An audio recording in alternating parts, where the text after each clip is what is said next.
Welcome to Prose Cons, a podcast by writers for writers, brought to you by Precipice Fiction. Precipice Fiction would like to acknowledge the people of the Eora and Durag nations as the original custodians and storytellers of the land this podcast was created on. Hello, everyone. Welcome to Prose and Cons, a podcast by emerging writers for emerging writers, because sometimes we feel like prose and sometimes we do feel like cons. I'm Phoenix Rig, and today we have Matan with us. Matan Ilul. Hey, nice to be here. James Healy. Hello, how is everyone? They can't reply. We'll leave a space there for you to reply. Yeah, leave a comment. Okay. Feels like an episode of Dora the Explorer. Yeah, exactly.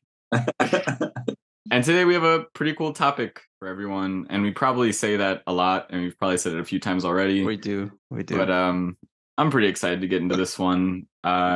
We're going to get into some common editing notes. So critiques that we've gotten multiple times, or a critique that we've gotten that really stood out to us, that challenge us to really alter our work, or as well as just like the big ones that you might hear a lot from editors, publishers, people you're sending your manuscripts off to. Hopefully to shed a little light on what they mean, angles you can take with them, and or directions you can take with them, and so on. But before we get into that, let's see what people have been enjoying.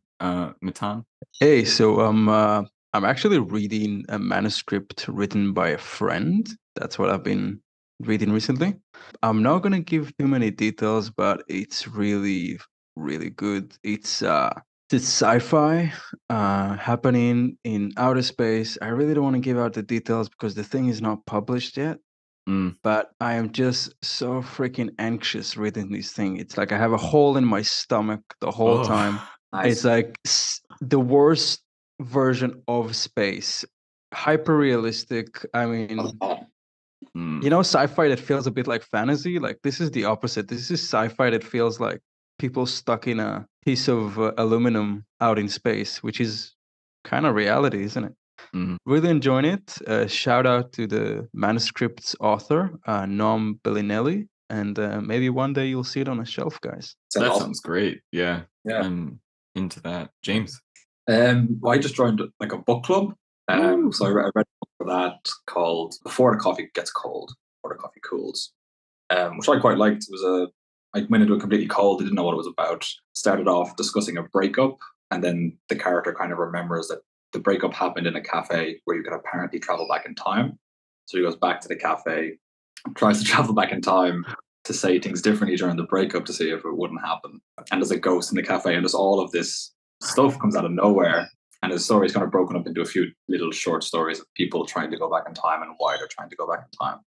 And I really enjoyed it. The people that work in the cafe are just really deadpan, just really casual about the fact that like this happens during their shift. They suddenly meet people from the future, and they kind of are just like, oh yeah, we'll just leave you to it. And there's all these specific rules about what they can and can't do. Why they can't leave the cafe, they can't leave their seat, and all this.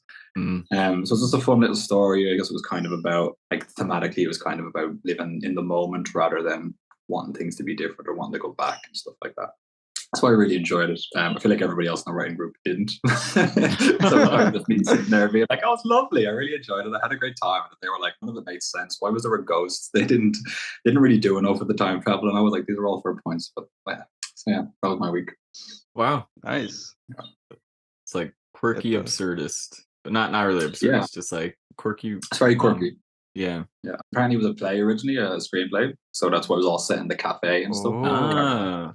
Yeah, and it was set in Japan, so there was an awful lot of stuff about like commitment to others and family and stuff like that. So yeah, it was nice. Yeah. That was my week of books. So yeah. That's cool. For me, I've still been reading Frankenstein since the last episode. I was just finishing up on someone's manuscript, which was part of the inspiration for this episode. And then my partner and I have been watching Wednesday, which is I can't tell if there's a lot of hype around it or if my phone just knows I'm now watching it, because only once I started watching it did I start to see like suggestions on Instagram and stuff, and it was whatever. But I've heard it's good, but I heard it's good from like the most unexpected places and the most unexpected people. People are just kind of like the lads I work with on site are like, Wednesday is deadly. I'm like, okay. Well, look, I haven't watched Trailers it. I didn't make haven't me think you were mentioned the it. demographic, but all right. I haven't watched it or mentioned it, so my phone, which is definitely listening to me, has no reason to show it to me. But I have been seeing it all over Facebook, Twitter. Okay. Apparently, it's the best thing since sliced bread. What do you think about it? Wow, sliced bread is pretty tight. Pretty That's decent, pretty- yeah. Got a good rep. Yeah, It's pretty It's been like a innovative. Sliced top bread. seller for a long time. Yeah. Well, with gluten hate on the rise, I would say the best days of sliced bread are behind us. us. Back to how's Wednesday? Okay. Wednesday is gluten free, so if you are gluten intolerant, you can watch the show. That's fine. But No, it's a show. good. It's a show. It's an 8 It's not a episode movie? show. No. Yeah, it looks like a film, doesn't it, in the trailer? That's what I thought as Yeah, well. I I don't have do- 8 hours. I do like sorry. this. We don't have to watch it all at once, Matan. It's a show. Sorry, yeah, But sure. I do like these like extended movie style shows that they're doing, like the Queen's Gambit, where it's like one season, like 10 or so episodes, good beefy episodes, and you feel like you really like went on a like you really experienced a plot, really experienced a story by the end of it, and it's none of this like wishy-washy cliffhanger stuff. Like we're clearly just obscuring the plot because we want to stretch this out. Like there's no filler, like any of that, so it feels good. I wouldn't say it's doing anything crazy innovative. Like it's just like, Addams Family is an existing IP. The genre is murder mystery with a bit more like macabre element added to it, but it's murder mystery done really well. Like there are spooky scenes, there are things that really have me on edge. I am very curious about what's going to happen. Like the characters feel good. So it's murder mystery done really well with an existing IP, and that makes the character kind of interesting and stuff. So it's worth watching for sure. Yeah, sounds good. I'll definitely check it out. Yeah, but they do a lot of showing and not telling, which is something we'll get into today. They also do some. They also do some a lot of telling, but sometimes telling's necessary. With that, we will get into it. So we all, as writers, we do a lot of editing. Us in this group, we've edited each other's work quite a bit. We've edited other people's work quite a bit. And even just editing your own work, like you might go through and be wondering, like, why does this sound weird? Why, like, what's going on?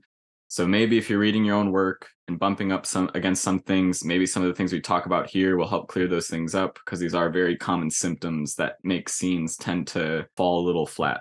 And with that, I wanted to start with the one that stood out to me as the most notable. I'm not sure, it's pretty common, as well as like I remember the first time I saw this note from an editor, I was kind of like, ooh, what does that mean? And it's like I kind of saw what she meant, but I didn't quite see what she meant. And that is show, don't tell. You hear this a lot. Yeah. You hear it a lot. Yeah. A lot of genres. It's not writing specific either. You can do a bad job of showing and not telling, even in a movie or in even a visual medium. It has nothing to do with being able to see anything. It's how you describe story events. So with that, I guess first I'd like to open it up. Do either of you have any experiences with show, don't tell, or anything that jump out to you? I got this comment so hard that the first time an editor gave it to me, she printed out, like she had this printout. I think it was 4 or 5 pages explaining what show don't tell is. Whoa. And like she was full in. She's like, not only am I gonna write it on your stuff, I'm also gonna explain to you what it is. That was fantastic. That was what 6-7 years ago, just really at the beginning. Wow. And it's kind of funny because this is like the magic comment that a lot of young writers get first off, just when we start. But you kind of touched on it at the beginning, and sometimes we do need to tell, but I'll leave that for later. The gist of it is that so much of the storytelling we do early on is basically telling. We tell our friends, oh, I'm writing this book. This is what happens in the book that I am writing. We're so accustomed to telling the characters, the plot. So when it comes to showing, it's really something it took me a while to learn. And then obviously, being me, I had to correct because I overcorrected the first time. And just showing is a bit exhausting for a reader, I think. But other than that, I do think it is a fantastic comment. And for young writers, what it basically means is that, first of all, trust your reader. to pick up things. Trust them to understand things without you spoon feeding them every single hint, every single foreshadowing. And yeah, that's it, I think, in a nutshell. Just trust. I had an experience where in my early writings, I tended to trust a little bit too much. And I really was like hesitant to give exposition on things. That's not to say I didn't still fall into the trap of telling and not showing, but I did. I tended to just leave my prose way too sparse and expect too much to be implied.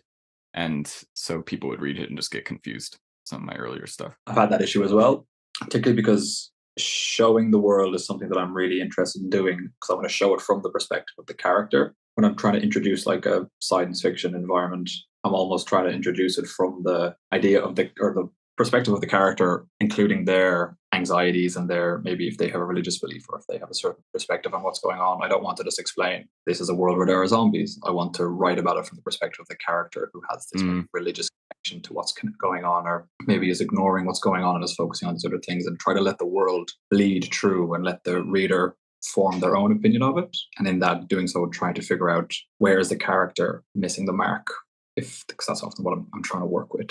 Within that, I have often written stuff where I haven't, like, the character is making decisions, but I haven't explained well enough why the character is making those decisions, because the reader is reading straightforward what's happening, and they're not quite getting where the character is disconnected to what's happening, because the character's feelings or the character's connections to what's going on in the world around them is dictating their behavior.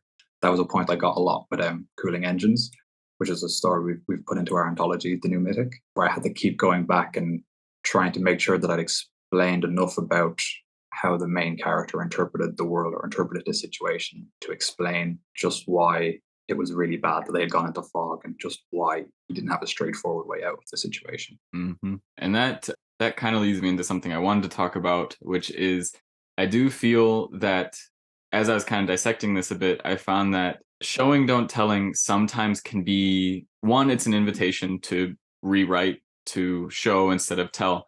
But a lot of the times it can also be an invitation to include more interiority. And I'll give an example of this. I've actually prepared a little example of a difference between showing versus telling. Here it goes. All right. So they walked through the woods. It was scary and it was uncomfortable, but they had to move forward. They needed answers. So that is something that I would call telling, because you have the narrator using words that are relatively subjective. You have scary, uncomfortable. Why is it scary? Why is it uncomfortable? You're telling the reader that this is what the environment is, as opposed to describing the environment and letting either the reader or the characters come up with opinions about the environment. And that's where it can be an invitation for interiority. If you have a character that does think the environment is scary, why do they think it's scary? And you can explore scary and that word and what it means to the character within that character's internal world. But you kind of want to avoid the narrator telling the reader up front, this environment's scary, because that doesn't mean too much. This is an example of another way that you can write the same scene. And in this one, I did flourish a little bit more, but whatever. It was dark, but the darkness wasn't the worst part. It was the silence that set the hair on end. There was nothing. The forest suddenly seemed muted with cotton, save for the sound of their own shuddering breaths and the bone-chewing snap and crunch of sticks and leaves below their feet. They were but a sound in a desert of silence. They felt naked and didn't know what might be watching or listening. So I just kind of described the environment, the sounds, the textures, the sights, the feelings, and not once do I say what this means. I don't say it means anything. The character, for all we know, could be pretty thrilled about it. Like in Wednesday, she'd probably like an environment like this. But the reader might feel something different, and then you can have the reader's feelings agree with the character's feelings. Or like in Wednesday, they actually play with this a lot. They have the reader's or the viewer's feelings differ from the character's feelings, where Wednesday might thrive in an environment like this, but the reader, the viewer, is scared. There is tension, and it's because they're not telling you it is these things. They're just demonstrating to you and letting the reader and the character experience it both. And you can explore both through the reader's perspective as well as through the character's perspective.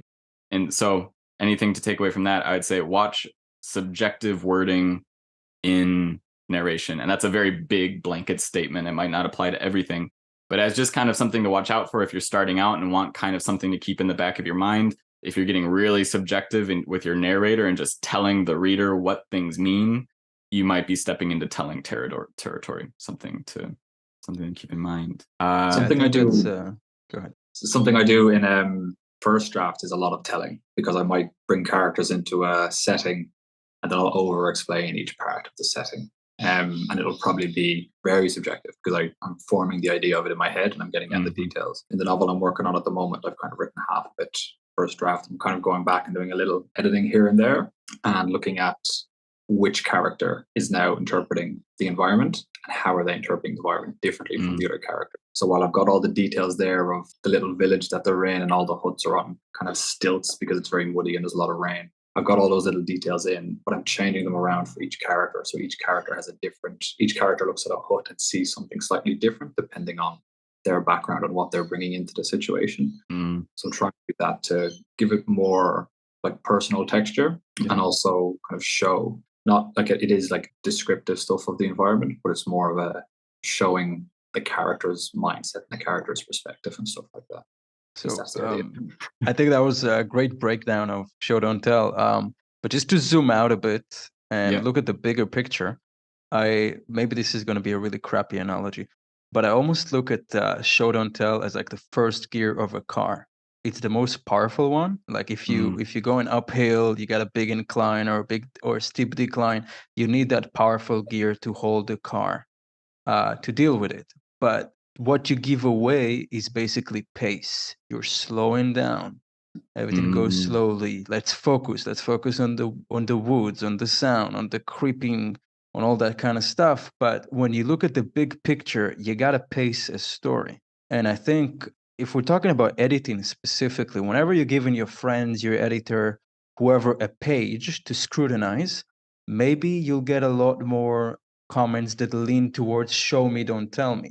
But maybe if you give them a whole chapter, like 6,000 words, suddenly the telling would be looked upon much more positively because it moves the story along. So that's something to remember. I think that showing is usually better, but especially if you're writing long form, if you're doing a novella, if you're doing a long short story, if you're doing a novel, you do need the telling because that's your fourth, that's your fifth gear. Now, you can't rush your way through an entire novel. You do need to slow down in key moments.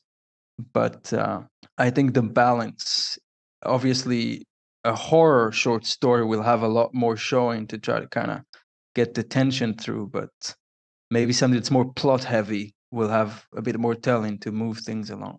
That's a good point. So like we said before, sometimes there are times to tell, sometimes there are times to show, and it is that zooming out to zooming in. If you're going into a scene, into an environment, into a character's mind in a moment, that's prime opportunity to show because you're looking directly through someone's eyes or you're looking through the narrator's eyes and trying to anchor the reader into a place and time. But sometimes when you do need to cover a history or like give context to the greater world, you do just need to tell it. You can't because if you were to place the reader in every single one of those things, then those would all be scenes, broken down scenes, and that becomes an entire book just to give the history. I do that in my story. That's enter Elias Schmidt in the anthology. The entire opening it's a quick breakdown of a history. It's a lot of telling. And I try to do it in a way that makes sense and is entertaining and like has some feeling to it and purpose to it. And that's, if you're going to tell, it's just it has to be intentional. But there are times for it for sure. On what you're saying about when is a good time to tell, what I often try to do is give the information when the reader will kind of feel like they want it or feel like they need it. So you try to set up the expectation or set up that there's some information that the reader needs because the character is making decisions based off that.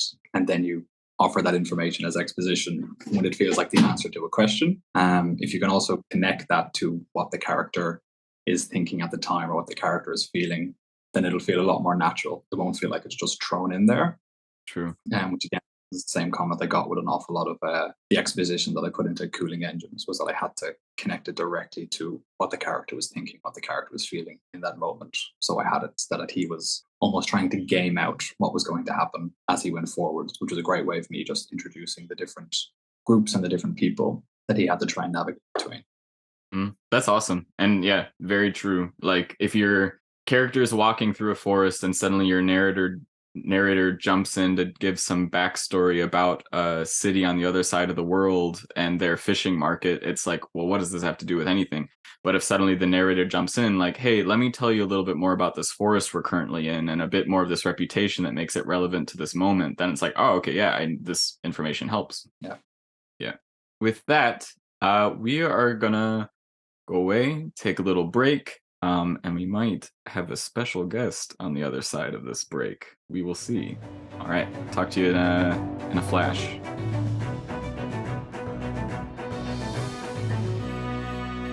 And we are back. We're here, and now we are honored to have with us the one and only One and Paddy only. Boylan. Yeah. I think there's only one. Paddy. Hello. Better late than never, right? Amen. I gotta say, yes. I only have a fairly vague idea about what we're talking about, so I'm gonna try and like slip myself in easily in the conversation, like I was always here. Mhm. Please proceed, like nothing ever happened. The audience is gonna forget that you weren't here for the first half. They It's might. gonna be that seamless. They might. Anyway, Yeah. back to comments from editors. I just wanted to share. I wanted to ask you guys: has an editor or a friend ever looked at your writing and said, "This is kind of dense"? Did you ever get that comment? Dense writing. Define dense in this context. So it took me a while to decipher the meaning of that one. But what I realized it meant is that I just had too much a bit of everything, too much of the similes, too much of the descriptions, just a lot of metaphors chasing one another. And all of them in a nutshell were great, but just too many times I described something using something else, where sometimes a red telephone booth is just a red telephone booth. It doesn't have to be as red as a cherry or as red as the inside of a tomato, which would be as red as the outside of a tomato, which just shows that it's not a very good simile. Anyway, you get the point. I did get that comment. It's a fine line to walk, because when we talk about beautiful writing, we're usually talking about things like allusion and metaphor and reference and descriptive words. But then you can try and do it, and people say, "Oh, this is a little flowery. This prose is a little purple." Do you guys know the phrase "purple prose"? Have you heard that? I do now. Yeah, it's just I don't know why it's purple. Like why that color? But I think it's when the prose is just it's a little too it's a little too pretty. I think that's something I struggle with a lot, especially when sometimes you nail it and people say like, "Wow, that's a beautiful metaphor," and sometimes people are like, do you really have to compare A to B here? You get that ego boost because they liked one metaphor, so now you got to give them 7 more in the next paragraph. Yeah. Now that I think about it, I don't think I've gotten it too much from editors, but I've definitely seen it in my own work where like I have had editors talk about like reader exhaustion, and it's when you are too wordy and you're just putting way too much information in one block of text and you kind of lose sense of pace, you lose sense of forward momentum, and you can get really bogged down in the words and you stop seeing and experiencing the story. You feel like you're reading, like it feels like I'm doing the act of reading. So that's a comment I got, and maybe you guys noticed, but I have since adopted the 1 sentence breather, where I just would, after a paragraph, a big heavy paragraph, I would just kind of put a 1 sentence moment to just kind of let the reader breathe, understand what's happening, and then we move on into the next kind of bit. I do that really well. I love it as a spacing thing because I think it's important. I gave you the flowery bit. Now, basically, a man stood over the edge and looked down. Something as simple as that. It feels almost like punctuation when you use it. And you do use it quite well. I think maybe the trick with that is like you got to make it a punchy sentence. If it's a 1 sentence paragraph, it needs to deserve to be 1 sentence. Exactly, it needs to earn it. Yeah. Off of that, we'll jump into another one I've seen quite a bit, and it's kind of on the opposite end of the spectrum of what Matan's saying. Is sometimes when I'm going through someone's work, as well as other people have used this term before, or maybe it's just us, I don't know. But like like you could use a beat here, or like take a moment here or something, and it's usually like in a moment where the action is moving too much, or maybe one kind of action sequence ends and then you jump right into another one, or like a character walks into a room and immediately action starts happening, but it doesn't feel like there's a sense to a moment to settle or whatever. And sometimes, you know, there are moments where it clips along and it feels right, it feels natural, but there are some times where it's like, ooh, okay, take a moment, re-anchor the reader back into the space, and then send them back off again. Like, just give it a beat here. Do any of you have experiences with that one? It's definitely a comment Oh, I've yes. given people, because Mm. sometimes you'll see something, because it kind of serves two purposes. On the one hand, it lets the reader catch their breath from one moment into the next. You almost need time to digest what's just happened. And I don't know if you need time to wonder about what's going to come next, but if what's just happened leads directly into what comes next, you almost lose the power of both of those things. You Yeah. almost want a moment where you go back into the character to get their reaction, or there's some line which is just a break between the two of those things. And the second thing is that something might happen. You almost want to know, how does this character feel about this? Is this character annoyed, frustrated, excited, happy? Like, what exactly is their internal response? Because as a writer, you might feel it's obvious what the character is thinking, but you don't know how the reader is interpreting the character. So these are all moments where you are character building within action, because so much of action is about character. It's about telling how someone will respond to things. So that's almost the point of your action. That's almost the point of these dramatic moments, is to give that little response in between, you know, the big decorative stuff that you've done. You just need a little human moment in the middle to say, and that's how they feel about that. And then you move on to the next thing. Yeah. Internality, right? I think is the term. It's when you have a moment of like, you suddenly go into is that what you're talking about? Like when you go into the character and suddenly like get inside their head? It can be interiority, but it could also just be like, it could be in the middle of like, you're giving a lot of dialogue and suddenly you just break the dialogue for a second to say a car passes or something, just to give it that little like just a little breath. I really like that comment, and I really agree with what James said about it having two purposes. And I think it's such a huge part of what we crave as readers. The action is great, but personally, what really draws me in is the characters and how they react to the things happening around them. So having these moments to see the impact of the action on the characters is so important, because what happens is sometimes you read these scenes where so much is happening and you don't see the main character for so long because the writer is so focused on the spectacle, and it's almost like the main character isn't even there anymore. And I think that's a huge risk, because you just feel disconnected. Like, this guy just watched this something happen, this really impactful, terrible thing occur, and there's nothing from them. It really breaks my immersion. So I think it's not just good, it's absolutely necessary to have these beats. Now, they don't have to be, oh, he's so sad, he's crying. It can even him be just staring, just put the camera on his face. You don't even have to give me all the details, but do give me that back and forth. I mean, that can really be like the less is more thing. You know, sometimes when there's just him staring, it's almost like what the reader can imagine he's thinking in that staring is more powerful than if you directly told them just the implication and then letting the reader work out what it is you're trying to say. I found that really powerful in writing. I tend to, and it is like kind of a nuanced thing. Like sometimes I don't have much of a reason for knowing why, like, hey, I think you need a beat here.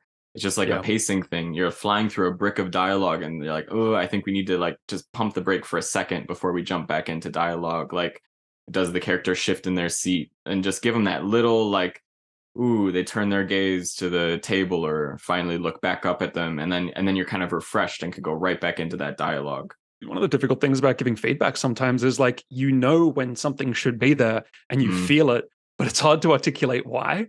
Like, I don't know about you guys, but I totally lack the language of like structure to be able to say this needs a beat here, because it's always just like kind of feel like it should, can't really justify it, which I'm sure is very frustrating to the person getting the feedback. But it is almost like a feeling rather than a technical thing or structural thing. It's sort of like, I'd like to know how they feel about this.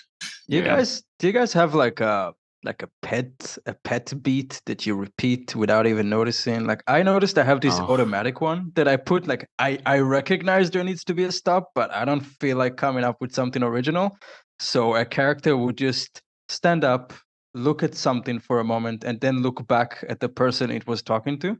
And I realized I just do it as a lazy way of recognizing, okay, here's a beat.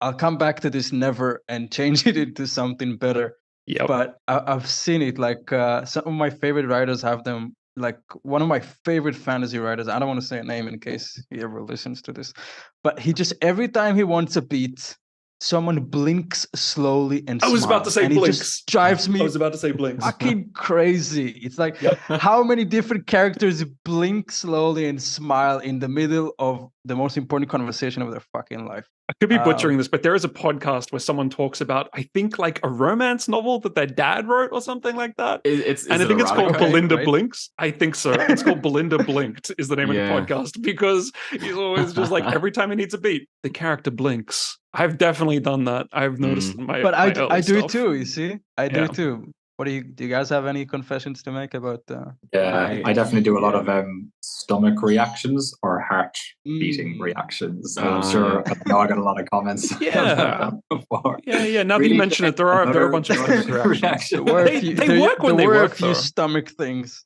Yeah, but they're great. Yeah. Make I me don't know. queasy. I think I lean in towards like, well, it works in only select conversations, but if there's a tense conversation, I'll put in a lot of like, for a second, neither said anything, or like give it a break where I just say there's silence in the room. I really like a car passed as your example before. Like, that's great. I like that too, and it just came in this moment. So use that because it implies that there's a silence without saying anything. Yeah, I'm gonna. Here's an idea make a for a note of that drinking one. game. We write down the top 10 beats that we know, and we read something together. And every time we see one of them, we drink a shot. That sounds good. Okay. Yeah, Every time somebody blinks, there's a comfortable silence, something like that. Yeah. Do we just read a novel out loud while we do it? Yeah, I'd read a novel with you guys. We could do it on the podcast. That's so cute. We don't even have to record it, you know? Yeah, let's all read a novel together. Next the comment. Yeah. The next one I wanted to jump into is one, James, you brought up, was a note that sent you into a bit of I guess a lot of like positive construction. Like it really sounded like it tapped you into something, and that was your reader wanting more emotion in a given moment. Yeah, more of almost what you were talking about, Paddy. What was that word you used? Internality. I learned it for the first time in the internality. Yeah. Oh, interiority. Okay, interiority. That's what I say too. I think, because it was a character I've been writing for a while. I mean, it was a character who I wanted to make it a little bit unclear whether or not he was a psychopath, but I wrote everything from his point of view, and there was no real emotional reactions to anything, so it made it very difficult for that character to be particularly likable or to be particularly empathetic. He was just incredibly flat, was the information that I got back, or the feedback that I got. And I wasn't sure what they meant, because I wrote about his thoughts, and I wrote about whether he felt positive or negative about a situation, and I wrote about his fear. And they were kind of just saying that these aren't enough, just human emotions, or they're just enough texture for the character. So it kind of set me off and made me think more about how to write reactions to things. I ended up just finding a great little cheat sheet, which is basically action, reaction, decision, consequences, and new action. And you can basically just write a whole story like that. But then you have to obviously go back and strip out most of it, because you can't have a reaction to everything that happens. But there are certain points where you want to have a reaction that tells you about the character. So I do a lot of that now in my writing, where I'm trying to get really in close to the character and have their reactions being what's leading the story and leading their decisions. That's clever. Action, reaction, decision, consequence. I think that's it, yeah. So there's a great little example. Okay. A tiger jumps out of a tree, and then the character, surprised, jumps out of the way. The tiger lands. Character points the gun, has a feeling, fires the gun, misses. The character has another feeling. The tiger does something, and you just block it like that. Like, you could just write about each event that happens, but it's so much more dynamic if you pause in between each. Well, what's going to happen? Because the tiger jumps out of the tree. You have this beat of like the character being surprised, and then what the character does, rather than going straight from the tiger to the leap out of the way. It just broke it down like that, and I was like, yeah, that's so much better. James, I just wish you said mountain lion instead of tiger. Oh, that would have been callback.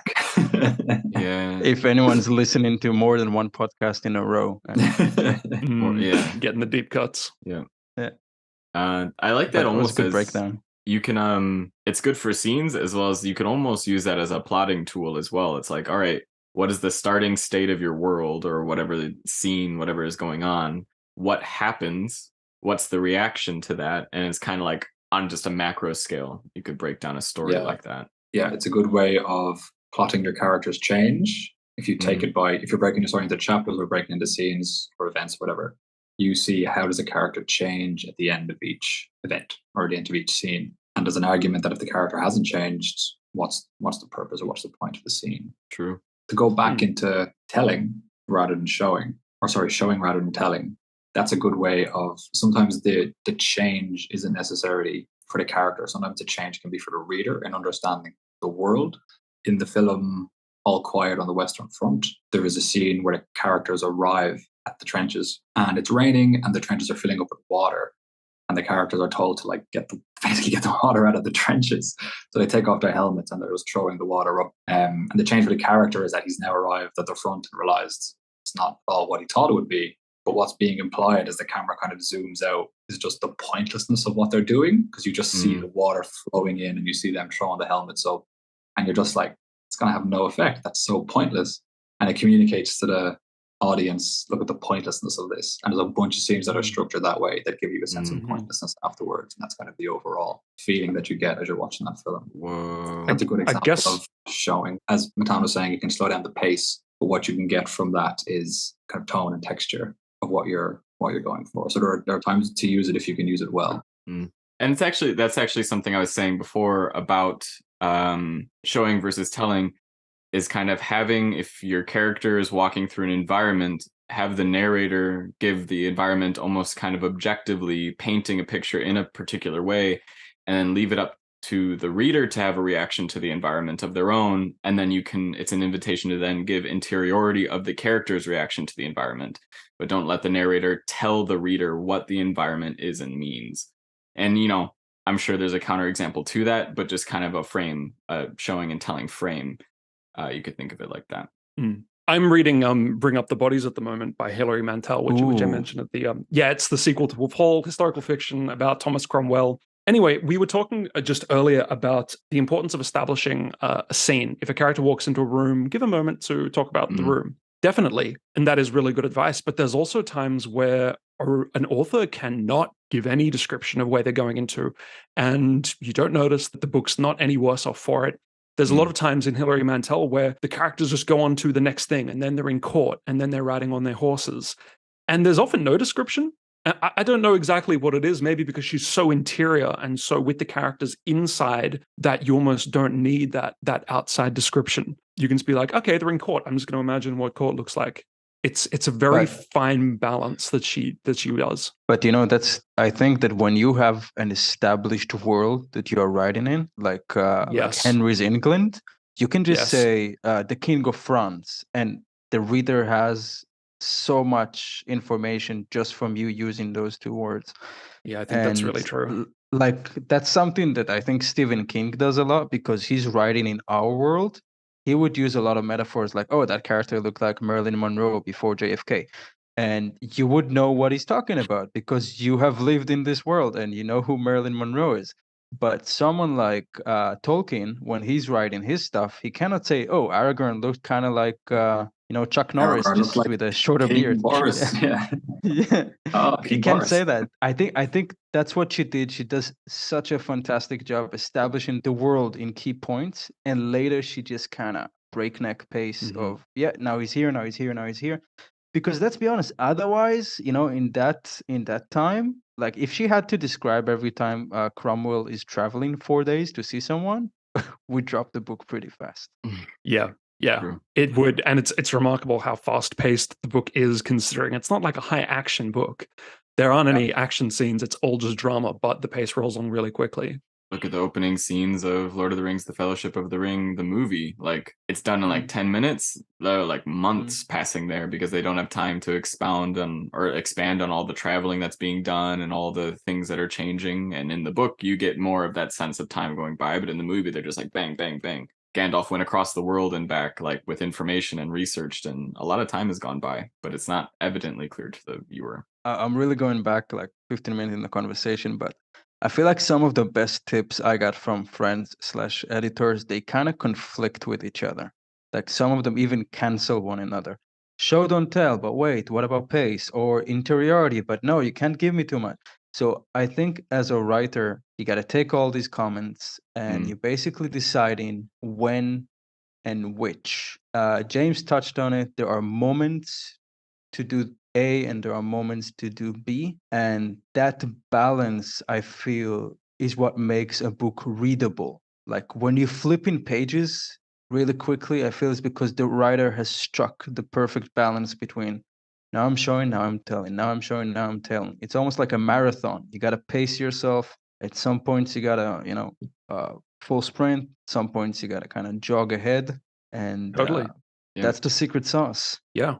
Sometimes it's good to be told. You don't want to tell all the time. You have to show, but sometimes it's like a little bit of exposition, or just like we're going to cut away and the author's going to explain to you what the history is. It can be really good. And there's books I can think of where I wish the author did a little more telling. But telling can be as simple as the writer's writing. She was very pretty, instead of describing exactly how her red hair is reflecting the sunlight in copper streaks of red. Telling is just writing she's pretty. And sometimes you just want to know, okay, she was a pretty lady, and let's hear what the conversation gonna be like. Yeah. And with that, I think we're gonna bring it over to a reading. James, I believe, has a reading for us today. Yes. So it was basically, I'll only read a part of it, but it was basically an entire chapter, about 3,000 words. I'll just read about 500 of them. It was an action scene, went into a dialogue scene, second action scene, some horror, chase scene. And it was essentially almost no internal reaction or emotion from the character, which I kind of realized until it was pointed out to me. Okay. This might be a bit janky because I haven't seen this in a while, so I'm wondering. That's fine. Just a heads up. Sorry, listeners. The arrow loosed with a soaring whistle that split the crisp pre-dawn air. From his perch in the vine-entwined window, Luke was already lowering the crossbow to fit another, practiced hands moving with speed and poise when he saw there was little need. Through the crooked branches of fluttering leaves, he watched the stag let out a soft grunt, derail and fall to its knees. From one side, the arrow stood prominent and pleased, having pierced deep to soft flesh behind the left shoulder. There was no time to acknowledge the jubilant beat in his chest. Luke came to his feet, crossing the leaf-strewn floor of the house. The stairs cracked at his descent, spitting rotten splinters. No backward glance was offered the sunken face or glassy eyes. Never mind that. His mind was to his prey. Downstairs, the soft nest of soil gave life to the rough row, flowers growing in a tidy line that traced a journey of sunlight across the floor. Light flickered in the branch-laden windows. Disturbed floorboards jutted like broken teeth. Lingering traditions led him to the front door. Hinges sang their rusty squill. The brass handle came free, bounced on damp timber, was swallowed by the flower bed. Intent on the hunt, he paid no mind, stepping from the dreary dwelling into a flourishing grove. Tall grass swished about his ankles, leaves rustled, and the webwork of branch bristled. The breeze was fragrant and rich with morning's brisk bite. Beyond the grove, a clearing a few feet in width stretched for half a mile either direction. In this ravine of green that was once a road, the stag rose strenuously on shaky legs, the arrow mere inches from the heart he'd aimed to pierce. Returning the crossbow to his shoulder's crook, Luke crept through the overflowing garden hidden beneath dense flora. The stag took a tentative step and began a careless, weaving journey up the street's center, its pace desperately slow. Swiftly, he strafed the animal, cutting across the street. To remain downwind, he pursued through gardens, wading amid knee-high grass, bent under its own weight. The stag pushed on awkwardly. It looked back in agitation, sensing pursuit. Blood trickled down its long, elegant legs, mist sprayed before it with each panicked breath. Luke leapt bushes and passed between trees as a shadow, sweeping up behind the stag and edging closer. When he drew alongside it, the animal caught his scent and veered away, leaving the street and bolting awkwardly into the adjacent grove. Luke didn't falter. The gap had been closed, and he was within striking distance. Slinging the crossbow over his back, he drew the machete and burst from the trees after the wounded animal. Skirting up on its left side to avoid a backwards kick, Luke lunged into the animal, driving up and forward with the blade. The shimmering steel flashed in an instant and disappeared inside the stag's soft belly, finding its way between chest plate and rib. Luke came to a stop, forcing the animal to do the same, then dragged the weapon down and backwards, severing arteries, slicing through flesh, and cutting open the heart. The blade emerged, thick with crimson runoff, and the beast fell to the ground inanimate, only a few dying nerves sending twitches through its hind legs. Luke knelt in the tall grass and wiped his blade clean while the body settled. His own heart beat powerfully, exulted as always by the end of a hunt. And with the prospect of how much meat this would yield, he could almost ignore the twinging pain in his chest. This would be a fine day. So that's an example of like quite a lot of things happening, but just to a blank slate, basically. There's no real, we don't really get anything from the character. The scene that follows that is a very intense dialogue scene where, again, not a lot of internal information. And then the rest of the chapter kind of goes on the same way. So that's an old draft. I've gone and worked on it since then to kind of put a little bit more texture to the character, give him a little bit more feeling. Kudos to you for actually wanting to read out something that got a lot of criticism that you later changed. Well done. I have such a fear about ever showing people my unformed stuff. That was actually beautiful, but now that you mention it, it's lacking interiority, and I could see how that would really benefit. In a short burst, it might not be as obvious, but if you think about like that, that's 500 words and it's a 3,000 word section. So it's just that, and it is just a blank slate all the way through. It is just like, so far the camera's looking at the character, but we haven't met the character yet. We're just watching them do something. Yeah, and it very much stayed like that. So it was great. It was great feedback to get. So it really changed the way I wrote that and changed my writing in general. Right on. And then with that, Matan has found a quote for us. I got a quote from one of the absolute legends of writing, Terry Pratchett. And Terry Pratchett says, "The first draft is just you telling yourself the story." Boom. So that's something I got to remind myself of. Yeah. God, I need to keep that in mind so much. It's true. Yeah, that's exactly what I was saying. When I'm writing a first draft, if the characters are picking up a weapon, I'm putting in all the details about the weapon that I'm trying to remind myself of, including like how it's manufactured, where they got it. Yeah. And then later on, I'll go in and take those details and spread them out where they need to be. Like, I like that. Before we go off really quick, I just want to throw out a couple things before we break. One, if you're considering going to an editor or you have gone to an editor, if you've gotten feedback that just says, this isn't good, don't do this, and if they don't give reasons, first of all, they should always be kind. There's no reason to be mean. Second, if they don't give reasons about it, that's not a good indication that the editor is worth what you're paying them.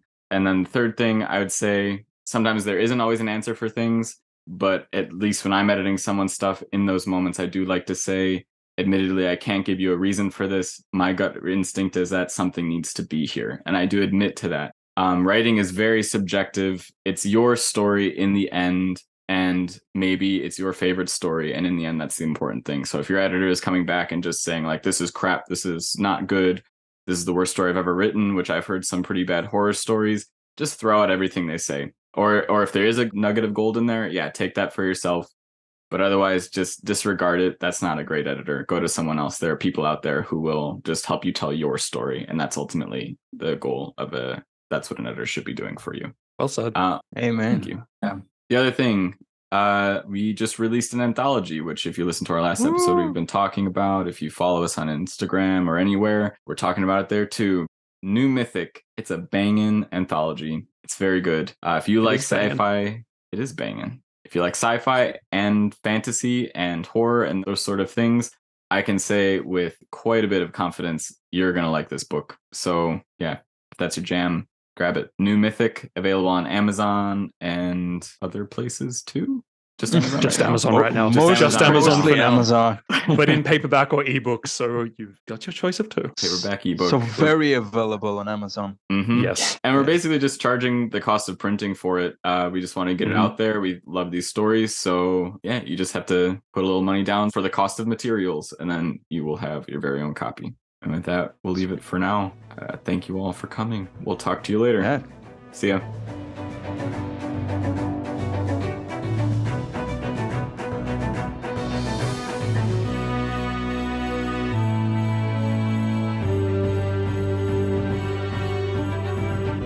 You're listening to Pros and Cons, the Precipice Fiction podcast.